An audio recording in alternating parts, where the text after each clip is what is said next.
अब हजरात मरसिया जो हमारे यहाँ रिवायती मरसिया है, क्लासिकल मरसिया है, उसके कुछ अज्जाए तरकीबी हैं और उसमें चेहरा सबसे बड़ी चीज़ कोई चीज़ है वो चेहरा।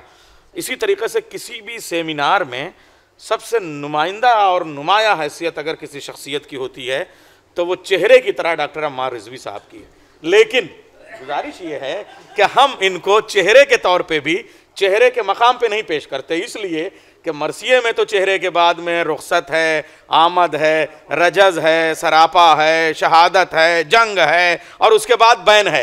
अम्मार रिजवी साहब को अगर किसी तकरीब में पहले बुला दिया जाए तो उसके बाद बैन ही बैन है। तो ये बड़ा एक और मसला, रुकिए, तो मैं कभी कभी शेर कहता हूँ तो एक मिसरा कह के फंस जाता हूँ।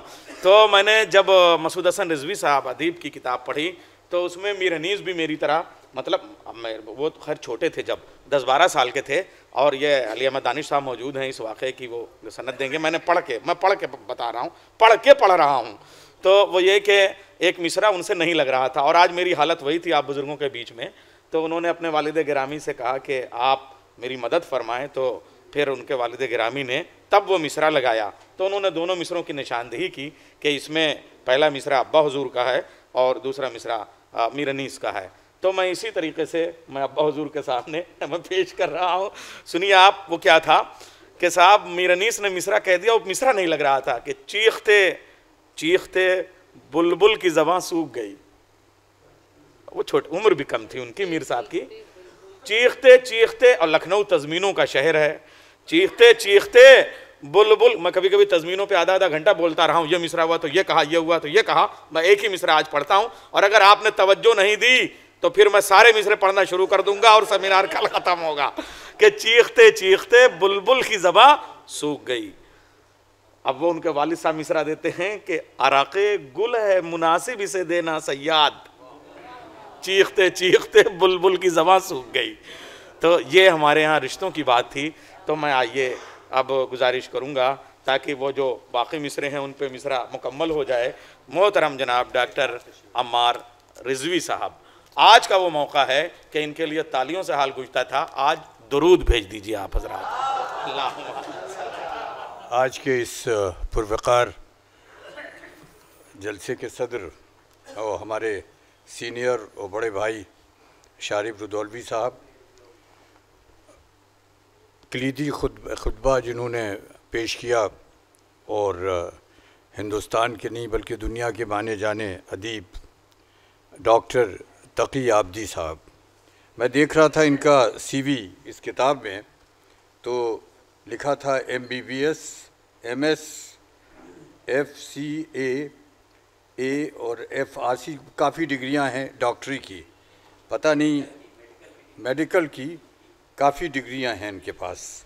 और उसके बाद इतना अदब में और मरसिये में और शायरी में इतना गहरा इनका मुतालिया और उस पर इनकी रिसर्च और इस पर लिखा जाना, ये बस वही है कि ई सादत बज़ोर बाजू नीस्त वाला हिसाब है।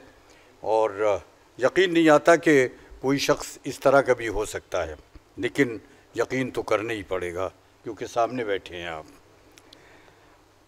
आरिफ भाई, आरिफ नकवी साहब भी हमारी यूनिवर्सिटी में सीनियर रहे हैं और ये उनका करम है कि जब हम लोग इनके फ़िराक़ में बहुत ज़्यादा तड़पने लगते हैं तो ये बर्लिन से आ जाते हैं। तो आज यहाँ तशरीफ़ रखते हैं।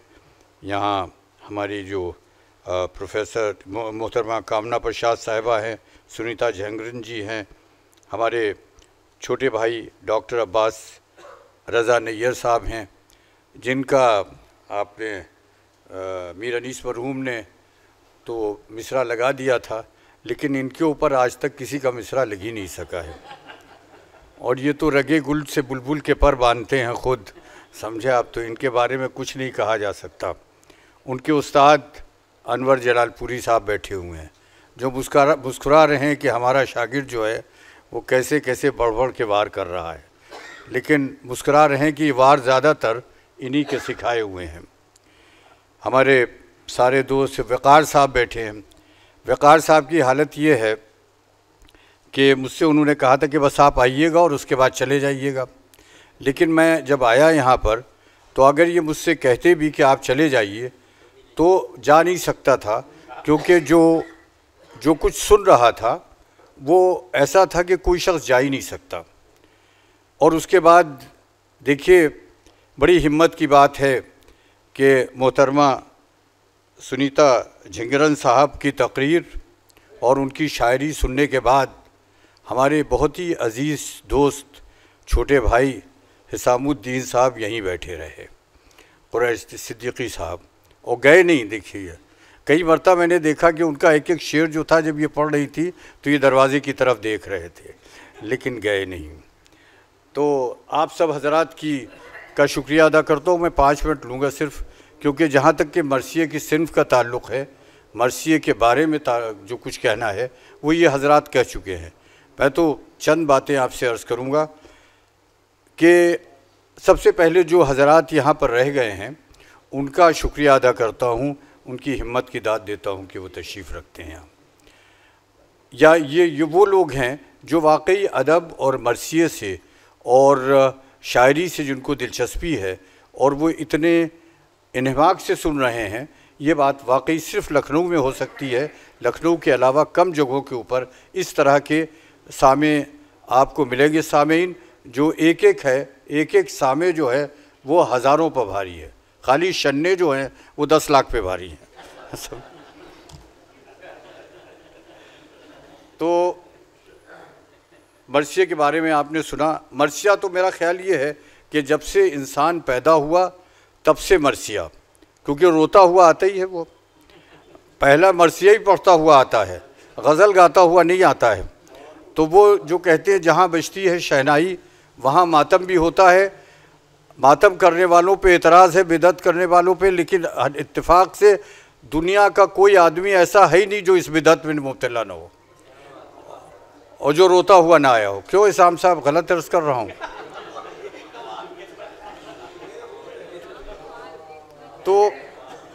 तो ये उस वक्त से एक और बात कही तकी आबदी साहब ने, मैं तो इन्हीं की जो बातें उन्हीं के ऊपर कुछ कहूँगा। इन्होंने कहा कि औरत के बारे में जो कहा गया है कि औरत जो है वो खुदा न खास्ता मतलब कह रहा हूँ क्योंकि यहाँ वक़ार साहब की बेगम साहबा भी बैठी हुई हैं, कि उसके कम अक्ल होती है। आप ये समझ लीजिए कि औरत ही वो है कि जो टकरा गई अल्लाह मियाँ से। आप कहेंगे कैसे? अल्लाह मियाँ ने कहा हज़रत आदम से कि देखो सब कुछ खाना, इस पेड़ का ये फल जो है ये न खाना। औरत ने कहा कि हमारी अथॉरिटी को चैलेंज कैसे दिया गया, हमारे मियाँ पर दूसरे का कंट्रोल, और कहा कि अब तो यही खाएंगे ये, और उसका नतीजा ये है कि हम सब यहाँ पर बैठे हुए हैं। तो औरत के ऊपर औरत का चैलेंज तो हो ही नहीं सकता है। वक़ार साहब इस तरह की महफ़िलें करके हम लोग सब इनके बड़े मरहून मिन्नत हैं, और ख़ासकर जो अदबी ख्वाजा इकरामुद्दीन साहब भी मेरी बात से मुत्तफ़िक़ होंगे कि जो अदबी महफ़िलें हैं, अदबी, कल्चरल और भी बहुत तरह की, उसमें वक़ार साहब जिस तरह से काम करते हैं, जिस तरह से लोगों को जमा करते हैं, वो वाकई काबिल तारीफ़ है। आपने देखा कि एक गुलदस्ता होता है, फूल अगर बिखरे हुए रखे हों तो फूल रखे हुए हैं, लेकिन उसको जो चीज़ बांधती है वो एक तागा होता है जो उसको बांधता है। तो वक़ार साहब की शख्सियत उसी तागे की तरह है जो मुख्तलिफ़ तरह के फूल, जैसे शारिफ साहब बैठे हुए हैं, अब ये वो फूल हैं जो कि मुस्तकिल रहते हैं। आप फूलों की दुकान पे जाएं तो कुछ फूल वो गुलदस्ते में लगा ही देते हैं, तो ये वो फूल है कि जो हर गुलदस्ते में मिलेंगे आपको। उसके बाद कुछ घास होती है, जो घास होती है कुछ, वो घास हम खड़े हुए हैं कि जहाँ पे हुआ इस फूल के चारों तरफ उन्होंने लपेट लिया। फिर बाकी देखते हैं बाहर से आजकल कौन आ रहा है, क्या कौन चीज़ें आ रही हैं, तो उनके लिए उनको वाकई बहुत ही ज़्यादा हम लोग उनके मुतशक्किर व ममनून हैं कि उनकी वजह से यहाँ की अदबी दुनिया में एक हलचल रहती है। यहाँ एक तरह से एक कुछ ना कुछ वही करता है। ये सिर्फ वक़ार साहब की मैं समझता हूँ कि इनके जो इतना एक्टिव हैं, इनकी वजह से है। हम लोग सब दुआ करते हैं कि खुदा करे ये और भी ज़्यादा एक्टिव हों। और ये समझ लीजिए कि जो अखबार अवधनामा निकाल रहे हैं वो हर तरफ से अवधनामा निकाल रहे हैं। ये इसामुद्दीन साहब भी बैठे हुए हैं, ये दोनों हजरात इस बात को समझ सकते होंगे कि हज़ार सम से पत्थर चले मगर फिर भी लहू लहान परिंदे में जान बाकी है। तो वही हाल इनके अखबार का है, इसाम साहब का भी, और वही हाल वक़ार साहब का भी है। और उसके बाद भी ये इतना इनमें हिम्मत है, ये बात बहुत ही ज़बरदस्त है। मैं मरसिया के बारे में दो बातें सिर्फ अर्ज़ करूँगा कि मरसिया जो है वो जब से, जैसे मैंने आपसे कहा कि हर अदब में मरसिया रहा है। मैं पढ़ रहा था, ये बात न समझिएगा कि मैं अपनी अक़ल से कह रहा हूँ, अभी इनके अवधनामे में एक मज़मून निकला था तकी आबदी साहब का, उसके अंदर, और हमें भी थोड़ा बहुत मालूम था कि सबसे पहले मरसिया जो है वो हज़रत आदम को पढ़ना पड़ा जब काबिल ने हाबिल का कत्ल किया था। हाँ, वो उस वक्त से ये सिलसिला शुरू होता है। अब उसके बाद आप देखिए ग्रीक लिटरेचर में होमर को देखिए, उसके बाद और आगे बढ़िए, ट्रॉय के अंदर हेक्टर की बीवी का मरसिया है जब एक्लीज़ ने हेक्टर को मार दिया है। मैं ज़्यादा तफसील नहीं करूँगा। उसके बाद हम आते हैं यहाँ पर, जैसे कि कामना प्रसाद जी ने यहाँ पर उसकी तारीख़ बताई कि किस तरह से है। तो मरसिया की बराबर एक पूरी तारीख़ रही है। और हर अदब में जिस वक्त ग्रे ने एलेजी लिखी, elegy written in a country churchyard, तो उस वक्त एक पूरा इनकलाब आया, क्योंकि मरसिया में अंग्रेज़ी अदब में मरसिया जो था ग्रीक लिटरेचर में तो था, लैटिन में तो था, लेकिन अंग्रेज़ी अदब में जब मरसिया आया है तो वहाँ एक इनकलाब पैदा हुआ और लोगों ने पहली बार सोचा, इस तरफ सोचा, जिसका तबातबाई साहब ने बहुत अच्छा तर्जुमा किया है, विदाए रोज़े रोशन है गजर शाम गरीबा का। तो एक मरसिया जो है वो बराबर आता रहा। और उसके बाद जब उर्दू अदब में आया, चाहे दक्कन से आया हो, दिल्ली से आया हो, लखनऊ से आया हो, फैज़ाबाद से आया हो, तो यहाँ पर आके वो पूरी तरह से परवान चढ़ा। जो इसका मौजू है कि इंसान साजी का शाहकार, वो वाकई बात ये है कि अगर मरसिया के अंदर आप देखिए तो ज़िंदगी का हर पहलू मिलता है और उस पहलू से आप मुतासिर होते हैं। और जिस तरह से जो बयान किया जाता है वो चीज़ जो है वो उसका एक अंदाज़ अलग है। मरसिया का इत्तेफाक से मैं समझता हूँ उर्दू अदब के मरसिया का 90% जो है वो वाक़या करबला जो है उसकी तरफ तवज्जो आदमी को दिलाता है मरसिया। और वाक़या करबला जो है वो उसकी ज़बान, अगर हम कहें कि करबला का वाक़या जो था वो बेज़बान रह जाता अगर ज़ैनब की ज़बान ना होती उसमें।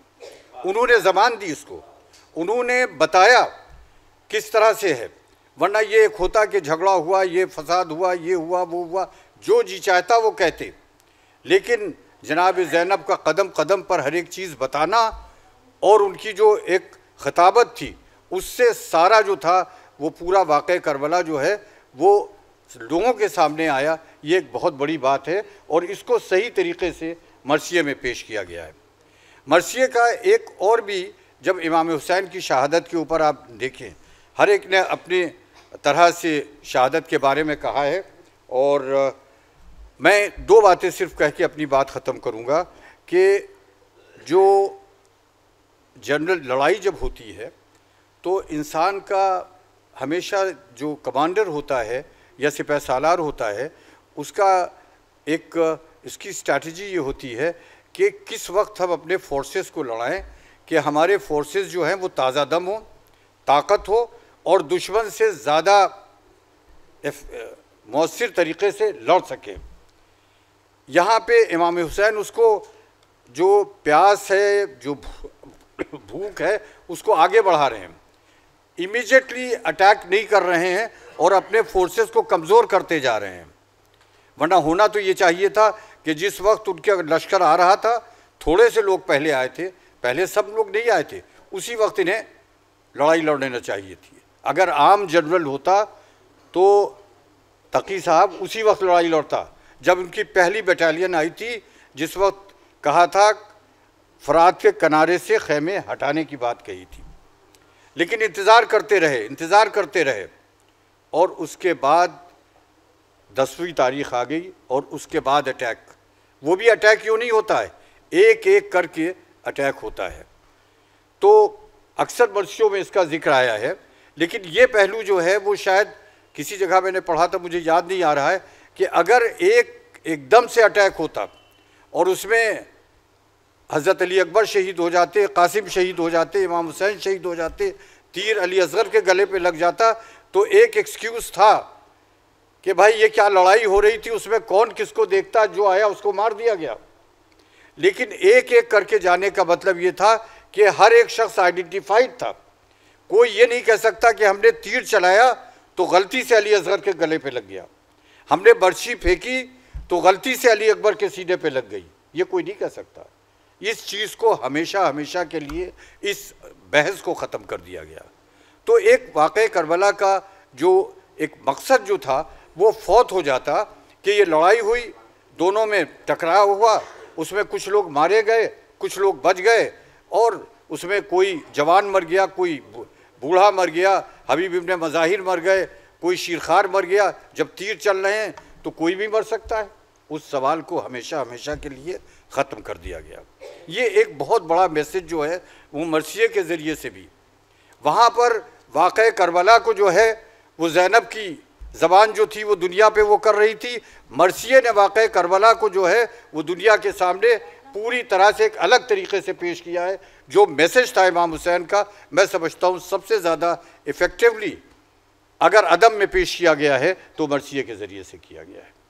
लेकिन एक बात यहाँ पर अभी एक बहुत खूबसूरत बात कही आरिफ नकवी साहब ने, और मैं समझता वो बात बड़ी खूबसूरत है कि कोई भी तहरीक जो है तरक्की पसंद, वो बग़ैर मरसी वो वाक़े करबला से जो लोग मुतासिर नहीं हुए हैं वो नहीं कह सकते। जब हम मरसिये का ज़िक्र करते हैं, इसमें कोई शुबा नहीं है कि यहाँ लखनऊ में मीर अनीस, दबीर, खलीक, नफीस, तमाम सब उनके ख़ानदान और सैकड़ों लोग हैं कि जिन्होंने मरसिये में बड़े बड़े, रूज साहब का जिक्र किया आपने, उन्होंने बड़े बड़े अच्छे मरसिये लिखे हैं। लेकिन 20वीं सदी के अंदर जो एक मरसिये को नया रुख दिया है, इंसान साजी की जो बात है, जो जोश मलिहाबादी की खिदमत है, उसको भी फरामोश नहीं किया जा सकता।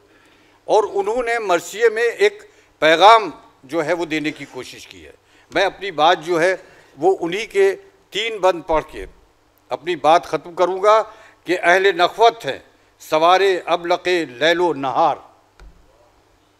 अहले नखवत हैं, जो बात कह रहे थे आरिफ साहब कि आप जो ज़िंदगी भर लड़ाई लड़ते आए हैं वो यही है।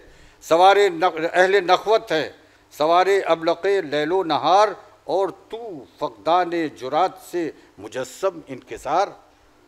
तेरी आँखों में नहीं रक़सा बगावत के शरार, सर है तेरा और पाए साहिबाने इक़्तिदार, और दर पाए साहिबाने इक़्तिदार क़ुव्वते बातिल पे जो इंसान छा सकता नहीं, हश्र में वो मुस्तफ़ा को मुँह दिखा सकता नहीं। ये थ्योरी थी आपकी, ये थ्योरी थी इनकलाब की, ये थ्योरी थी जंग आज़ादी की, और ये थ्योरी वो है कि आज मिल्लत को इस थ्योरी पर हर एक, जब मैं मिल्लत कहता हूँ तो लोग मिल्लत इस्लामी ना समझें।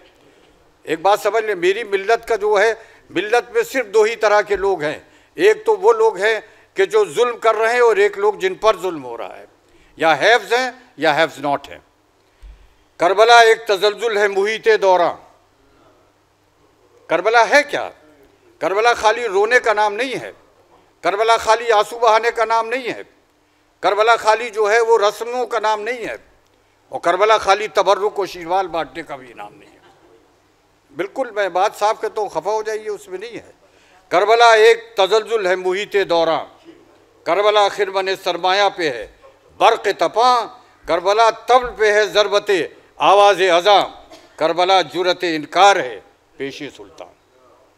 फ़िक्र हक़सोज़ यहाँ काश नहीं कर सकती, करबला ताज को बर्दाश्त नहीं कर सकती।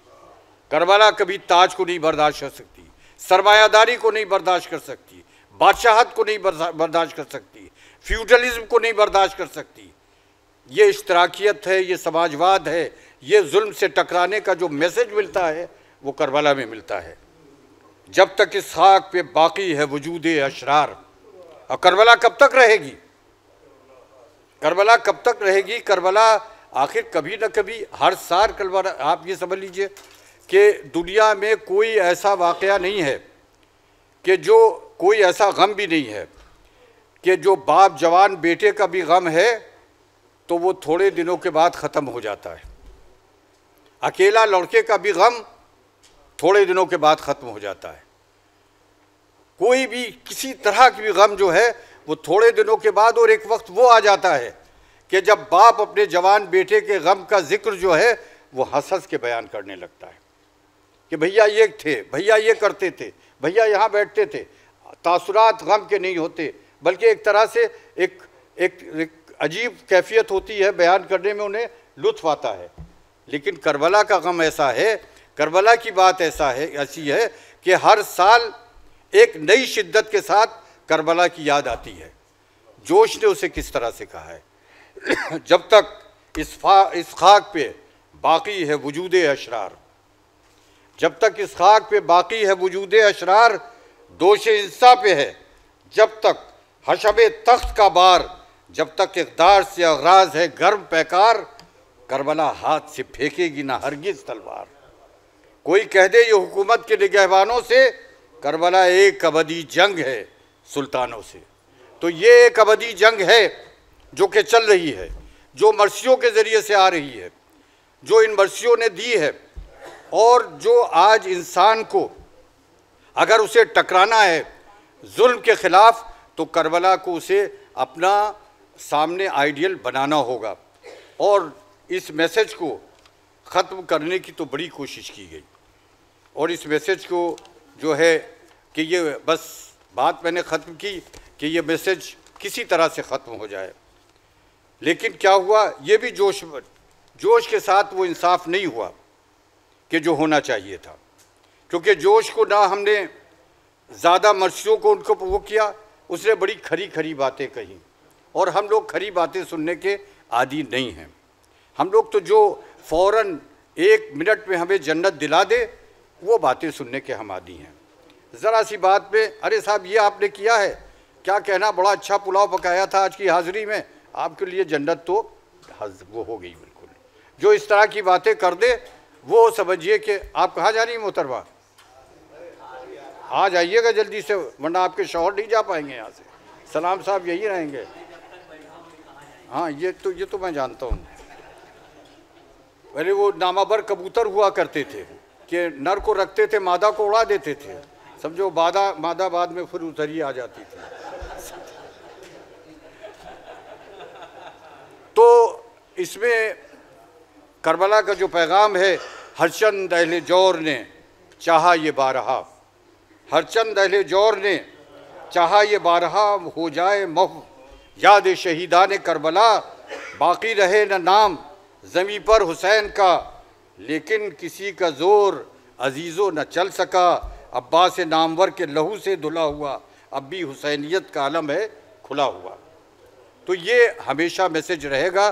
तकी हाबदी साहब आपका बहुत बहुत शुक्रिया। जिगरन साहबा आपका भी ज़रा सख्त कह देती हैं अक्सर, आप हमारे जैसों की ससुराली लोगों को तकलीफ़ होती है, वो न क्या कीजिए। तो वो एक और बात है, आपका शुक्रिया अदा करना चाहूँगा। इसके अंदर आपने दोहों का जिक्र किया है, और दोहे जो हैं उन्होंने भी वाक़ई करबला के मैसेज को गांव-गांव फैलाने के लिए एक बहुत अहम काम किया है।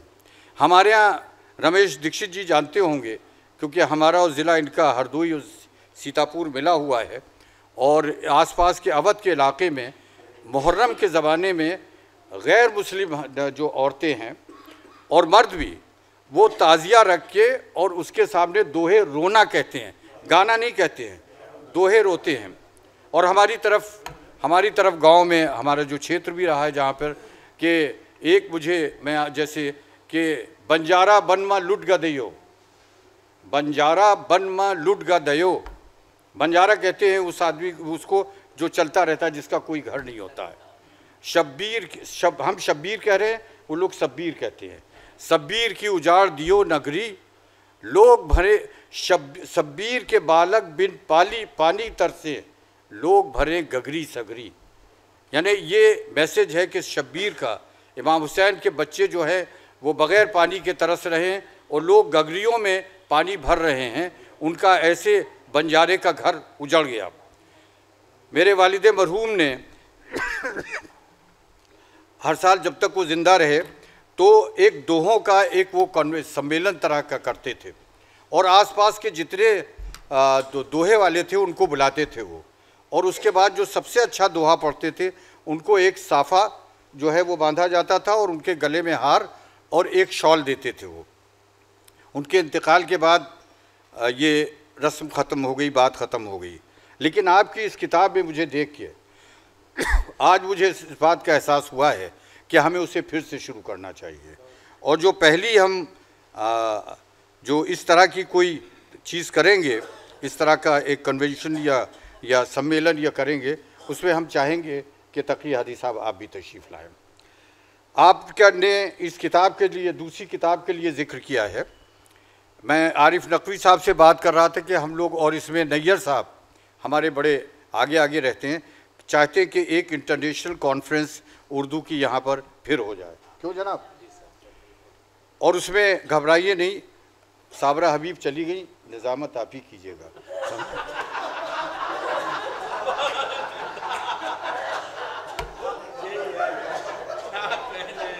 लेकिन बता न दीजिएगा उनसे।